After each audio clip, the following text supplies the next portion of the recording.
Welcome back to our channel. So, in the environmental science related MCQ questions ನೋಡ್ತಾ ಹೋಗೋಣ.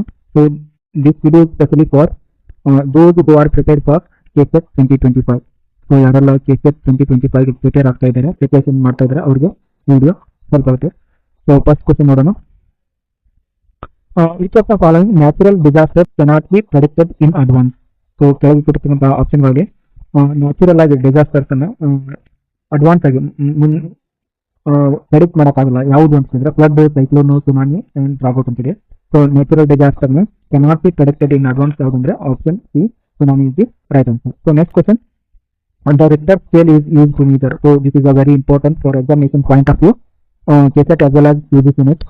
So the Richter scale is measured to wind speed, earthquake magnitude, tsunami wave height and rainfall intensity ಅಂತಿದೆ. So Richter scale is used to measure the earthquake magnitude is the right answer. So option B is the right answer. So next question ನೋಡೋಣ. Which ocean known as the ring of fire and most prone to earthquake and tsunamis? So Indian Ocean, Pacific Ocean, Atlantic Ocean and Arctic Ocean. So option D, Pacific Ocean is the right answer. So next question, the United Nations has designated which day as World Tsunami Awareness Day. So this is very important for examination point of view. Again, this is very important. ಯಾವ ದಿನವನ್ನ world tsunami awareness day ಅಂತ ಆಚರಣೆ ಮಾಡ್ತೀವಿ ಅಂತ ಹೇಳಿದ್ರೆ October 5, November 5 ಮತ್ತು December 5 and June 6 ಅಂತಿದೆ. So June 6 environmental day ಅಂತ ಆಚರಿಸ್ತಾರೆ.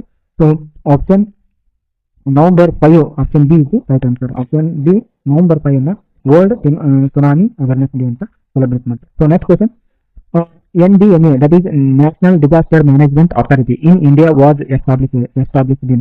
So NDMA ಅಂತಕ್ಕಂಥ ಅಂದ್ರೆ it means national disaster management authority in India was establish. ಯಾವಾಗ NDMA ಎಸ್ಟಾಬ್ಲಿಷ್ ಆಯ್ತು ಇಂಡಿಯಾದೊಳಗ? So this is very important for examination point of view. Again so option C 2005 is the right answer. 2005 ಒಳಗ national disaster management ಅಥಾರಿಟಿಯನ್ನು establish ಮಾಡಿತ್ತು.